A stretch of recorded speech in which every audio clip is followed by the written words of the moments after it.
অবৈধ। আর এই অবৈধ ব্যবসা বা ব্যবসা পরিচালনা কাকে বলে আমরা সবসময় তুলে ধরার চেষ্টা করি, কিভাবে বা কেন এই ধরনের অবৈধ ব্যবসা পরিচালনা করছেন। তবে সচরাচর আমরা একটাই জানি, হয়তো টাকা, হয়তো ক্ষমতা, আর না হয় কোনো প্রভাবশালী ব্যক্তির ছত্রছায়ায় এই ধরনের অবৈধ ব্যবসা পরিচালনা করে যাচ্ছেন। তবে আরেকটা বিষয় আমরা অবগত করি, হয়তো আমরা নিউজ বা সম্প্রচার বা তথ্য তুলে ধরতে পারবো, তবে এই ধরনের ব্যবসায়িকদের কখনো বন্ধ করা সম্ভব হবে না আমাদের, কারণ ওই ধরনের আইনগত বা নীতিমালা নেই বললেই চলে। তারপরেও জীবনের ঝুঁকি নিয়ে সবসময় চেষ্টা করি সত্য ঘটনা তুলে ধরার জন্য, যতক্ষণ পর্যন্ত এই ধরনের অসাধু ব্যবসায়ীকে বন্ধ করতে না পারি তাদের বিরুদ্ধে একাধিকবার নিউজ সম্প্রচার করা হয় বা সঠিক তথ্য তুলে চেষ্টা করি সবাইকে সচেতন করার জন্য। আর এই তথ্য দেখেই যদি সাধারণ জনগণ বা সাধারণ ব্যক্তি বা জাতি যদি সচেতন না হন, তাহলে আগামী ভবিষ্যৎ হয়তো এটা আমাদের ক্ষতি না, আপনার ক্ষতি, আপনার সন্তানের ক্ষতি, এ দেশের ক্ষতি বা জাতির ক্ষতি। আমি যে বিষয় নিয়ে নিউজ করার জন্য বা এখন বর্তমান দাঁড়িয়েছি, এই বিষয় গত 2 পর্ব করলেও এখন পর্যন্ত তাদের এই ব্যবসা তো বন্ধ করার দূরের কথা, বরং আরো উৎপাত বাড়িয়ে দিছে। এই বিষয়ে বিস্তারিত তুলে ধরার চেষ্টা করব আমি, মোহাম্মদ রেজা, সাথে থাকবেন। এলপিজি গ্যাস পাম্প, আর এই পাম্পে থেকেই ব্যক্তিগত গাড়িগুলোই এলপিজি ব্যবহার করার মূলতই গ্যাস নেওয়ার নিয়ম। অথচ গাড়ি তো দূরের কথা, এখানে পিকআপ থামিয়েই সরাসরি সিলিন্ডারে গ্যাস লোড করে বিক্রি করা হচ্ছে। মূলত এই গ্যাস এলপিজি হিসাবে পরিচিত, আর এই এলপিজি গ্যাস গাড়িতে ব্যবহার করার জন্যই উপযোগী। অথচ তারা জ্বালানি হিসাবে বিক্রি করেও আর এই হাতিয়ে নিচ্ছেন অর্থ। কুমিল্লা সদর উপজেলা 2 নং উত্তর দুর্গাপুর ইউনিয়নের সাথেই এই এলপিজি ফিলিং স্টেশনটা নির্মাণ করা হয় গাড়িতে এলপিজি গ্যাস দেওয়ার জন্য। তবে এর আগেও কুমিল্লা ক্রাইম বার্তায় দেখানোর চেষ্টা করেছি এই পাম্পের অনিয়ম, কিভাবে সন্ধ্যার পর থেকে পিকআপ ভ্যান থামিয়ে শত শত গ্যাসের বোতল লোড দেওয়া হচ্ছে ঝুঁকিপূর্ণভাবে, এবং যখনই বৃষ্টি বা আবহাওয়া খারাপ হয় দেখা যায় বা বিদ্যুৎ চলে গেলেই রাত 2টা বা 1টার পরেই সিলিন্ডারের বোতল লোড করার জন্য সাধারণ জনগণেরও ভিড়ও দেখা যায়। তবে এই বিষয় নিয়ে একাধিকবার নিউজ সম্প্রচার করা হয়, তারপরও এখন পর্যন্ত প্রশাসনিক কোনো সাড়া বা কোনো অভিযান পরিচালনাও করেননি।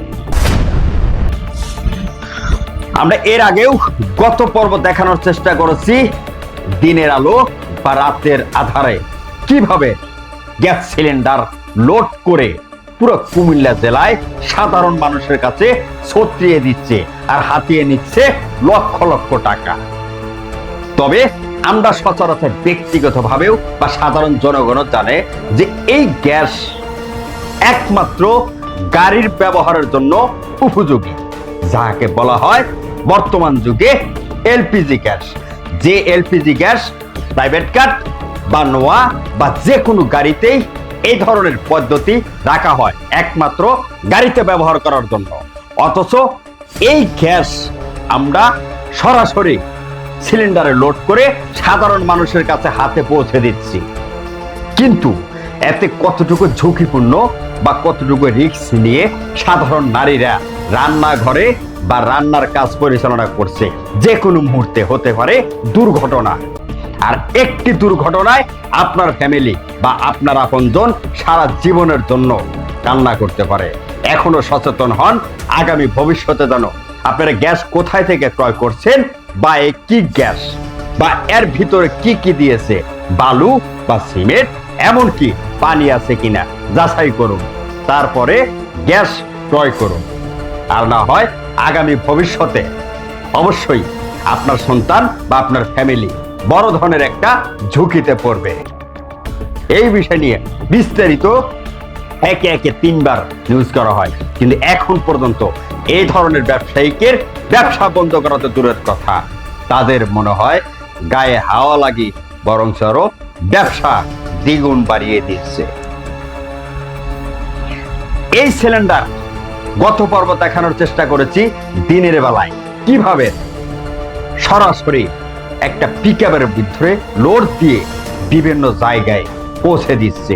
এমনকি এই সিলিন্ডার বড় বড় অসাধু ব্যবসায়ী আছে, তাদের নিজস্ব ব্যক্তিগত যে রুমগুলো আছে রুমের ভিতরে নিয়েও এই ধরনের সিলিন্ডার আপ ডাউন বা কম বেশি করানোর চেষ্টা করছে নিজেদের পদ্ধতিতেই। এই বিষয়ে বিস্তারিত তুলে ধরার চেষ্টা করব। বলতে হবে বাঙালি, তাদের বুদ্ধির নেই কোনো অভাব। আপনারা একটু খেয়াল করে দেখবেন যে পদ্ধতিতে গ্যাস সিলিন্ডার লোড বা আনলোড করা হচ্ছে, সেই মেশিনটাও নিজেদের আবিষ্কার। অথচ তাদের সাথে কথা বলতে গেলে তারা আপনাদেরকে বলবে তারাও নাকি বড় কোনো কোম্পানির সাথে ব্যবসা পরিচালনা করেন। অথচ এই সিলিন্ডার এলপিজি গ্যাস পাম্প থেকেই রাতের আধারে লোড নিয়ে এসে আবার পুনরায় রিপেয়ারিং করা হচ্ছে, এবং এই বোতল রিপেয়ারিং সময় পানি এবং বালু মিক্স করে 8 কেজি গ্যাস দিয়েই হাতিয়ে নিচ্ছে 2000 থেকে 2400 টাকা পর্যন্ত। তবে তাদের তথ্য নিয়ে সরাসরি একাধিকবার নিউজ সম্প্রচার করা হয়, তবে তাদের বিরুদ্ধে প্রশাসনিকভাবে এখন পর্যন্ত কোনো পদক্ষেপ নেওয়া হয়নি।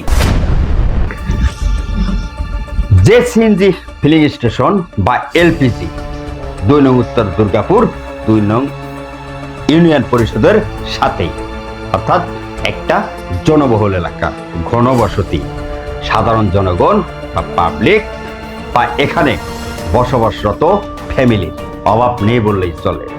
24 ঘন্টায় এখানে সবসময় সাধারণ জনগণ বা প্রশাসনিকভাবেও চলাফেরা করছে, অথচ কারোর চোখে পড়ছে না এ ধরনের একটা অবৈধভাবে গ্যাস লোড করে বিভিন্ন জায়গায় পৌঁছে দিচ্ছে। শুধু কি আমাদের চোখেই পড়ে?